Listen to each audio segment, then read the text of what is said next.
Hello and welcome back to my channel. My name is Coinex, and today I want to quickly talk about resonance and how to handle it should you have it in excess in your vocal, guitar, or any instrument recording in your studio here in FL Studio. So without wasting much of your time, I will jump right into it. But before I continue, I would like to use a demonstration to really show you what a resonating frequency is and how you can carefully isolate those frequencies from your recordings. So let's dive right into it. In this demonstration, I'll be using a simple vocal recording. Alright, let me just quickly record myself, then I'll use it for this demonstration. I just wanna show you how to do this.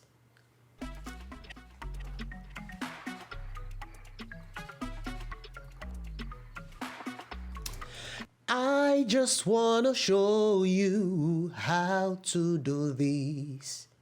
So now we have a sample to work with.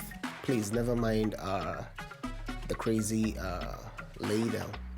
Now we have this sample to work with. I will show you the resonating frequencies on this sample. Then after that, I will demonstrate how to take them out carefully without affecting the quality of the recorded sample. So first of all, I will send this to a mixer channel. Then on the mixer channel, I will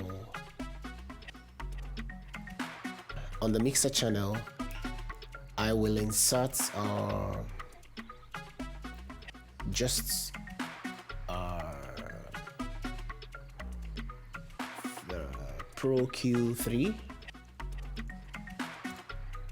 from Fab Filter. Okay, let's go with this. Then after that, all you have to do is to play back the sample. I just wanna.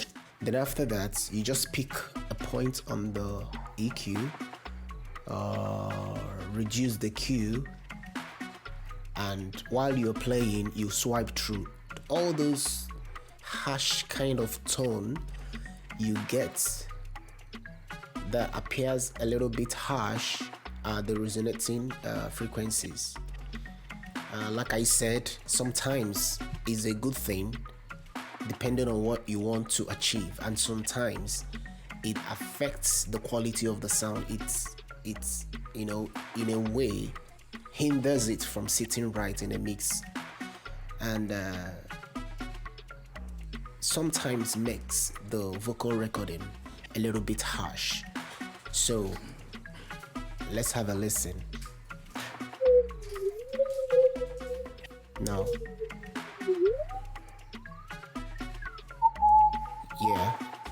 that is a resonating frequency, and as you can see, it's a little bit harsh. Think of a situation where lots of this resonating frequency are sounding at the same time in a project. You will discover that this definitely is going to destroy or really affect the vocal recording. That will not really sound pleasant. So having said this, now we've understood what resonant frequencies are. The next thing we'll be doing now is to approach how we can carefully handle them and take them out of your recordings. And just to add, this example are for people that are recording in an environment that are not conducive, or in an environment that is not really giving them that perfect professional take or tracking of their voice or guitar or whatever. There is trying to take off the resonant frequencies out of it. So this video, I believe, will be very important and helpful for those people. You know, maybe you're recording your project with a substandard equipment like a low-class microphone, condenser microphone, and you're having issue trying to take care of all those harsh frequencies that are existing in your recordings. So this video is just to show you how you can, to an extent, control them and at the same time achieve a quality sounding recording. So having said this out of the way, let's continue.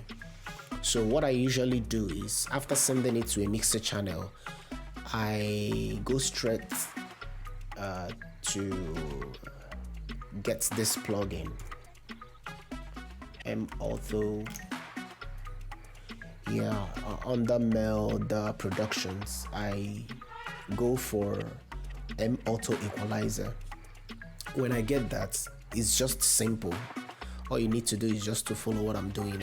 So what I normally do is I play the sample. I just wanna show. Then I analyze the sample with this button right here. So let's do that now. I just wanna show you how to do this. Then you allow it to. I just wanna show you how to do this. Then after that, you stop the analysis. You've gotten a graph, as you can see over here on green. Now you go down the analyze button. You will see remove resonances. You just click on it.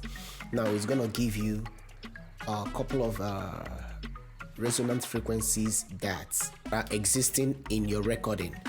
So I'm not going to tell you to just take it the way it gave it to you. Sometimes it's correct and sometimes it eats up more from your recorded sample. So but what I will suggest is to go through all these dictated resonant frequencies by this plugin. Go through them one after the other. Check the frequencies that it's marked as resonant frequencies. Go through them one after the other and adjust them to your taste. So now I will demonstrate to you what I normally do, what I usually do to take care of it. So after having this, I call up another EQ.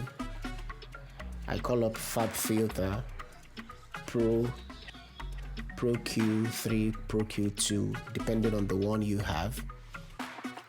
So it's simple. What I normally do at this point is just to copy the frequencies, the dictated resonant frequencies from the Auto Equalizer into the Fab Filter. That's all. So let's do that. Just click on the knob and right click. It will pop up the frequency here. When you double click on the frequency, you see it's reading 20 Hertz. I will just copy it. Then I will just pick a point on here. Then I'll click on the frequency column. Then I'll paste what I copied from there. Enter, and there we go. Oops, sorry. Now we have that. Go to the second one. Do the same thing.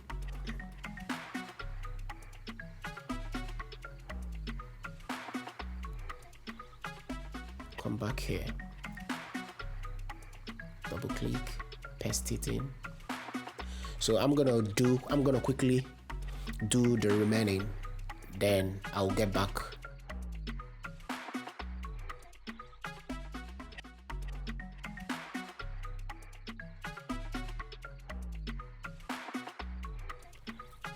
So now that we've gotten all the dictated frequencies from this other EQ into Fab Filter, then we'll now get rid of this EQ because we don't need it anymore. So at this point I will delete it, then we'll focus on the Fab Filter. So what I normally do is to highlight all, and how I highlight is to hold down control and click outside here. But I'll first of all hold down the control, then I'll click drag all through those frequencies. First of all, I'll take the Q knob all the way up, just to, you know, reduce it to the minimum.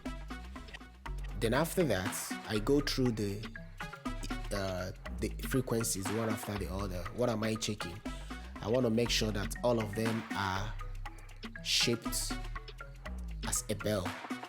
You know, the band shape is switched to bell, so let's check the rest of it. So as you can see, all of them are shaped that way. But in a situation whereby maybe this one is not, just switch it to bell. Make sure all of them are shaped the same. Then after that, the next thing I do is to play. But while I am playing, if you observe, when you place the mouse, when you hover the mouse over this knob, when it turns yellow, that means you are focusing on that knob. But when you take it up a little bit, it turns red. That means you are touching the dynamic range knob. And that is the knob we'll be using today.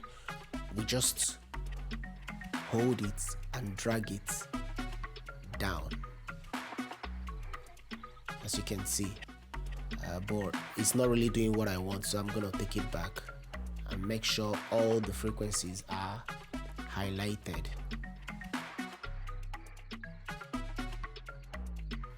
We highlight everything, then we switch the Q factor to the highest point to have a narrow bell shape. Then we'll go to the dynamic range and we cut it down.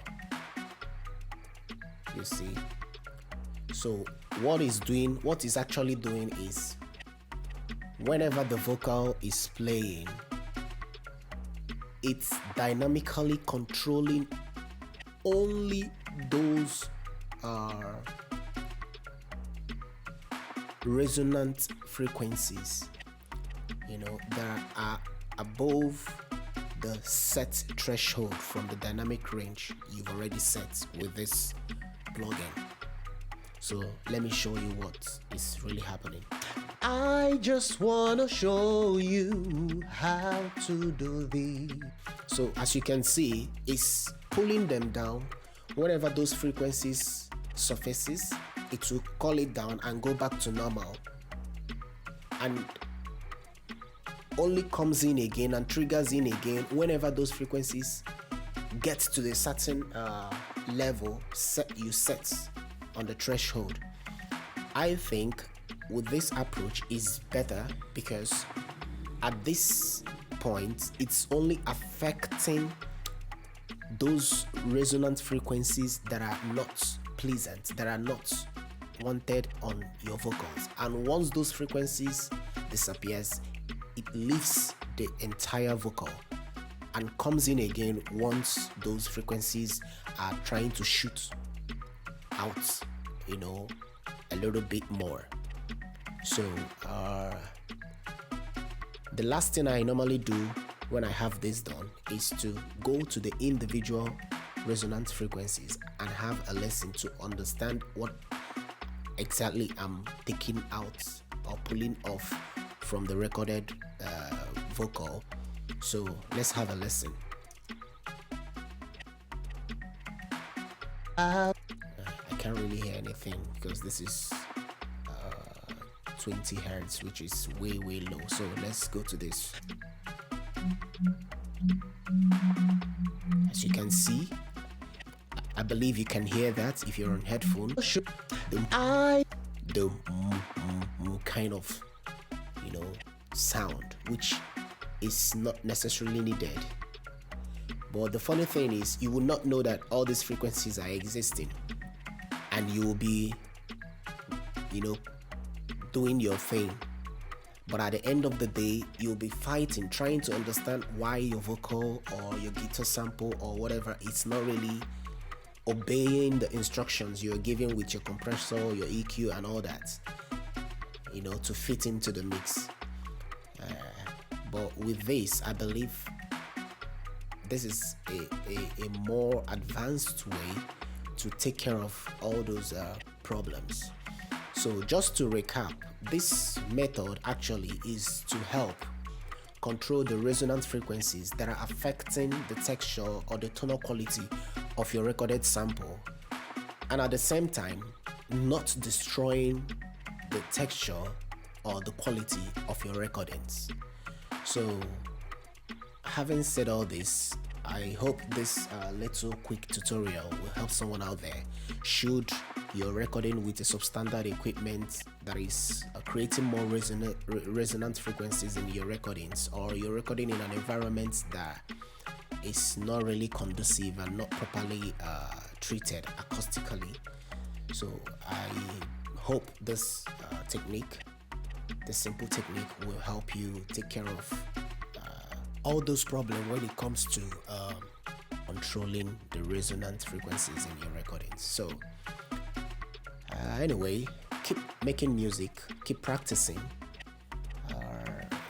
If you feel there are things I missed out in this tutorial today, that you feel like to give me a suggestion or correction on something, feel free to leave your comment below. And remember, we all are just doing this to help the community grow, to get better, to become a better music producer and sound engineer. And no one knows it all. And for the fact there is no set on stone law as to how to get a perfect mix. So we keep trying our best, making researches, understanding how it works, and sharing the ideas. So stay safe, stay blessed, and stay creative. Bye for now.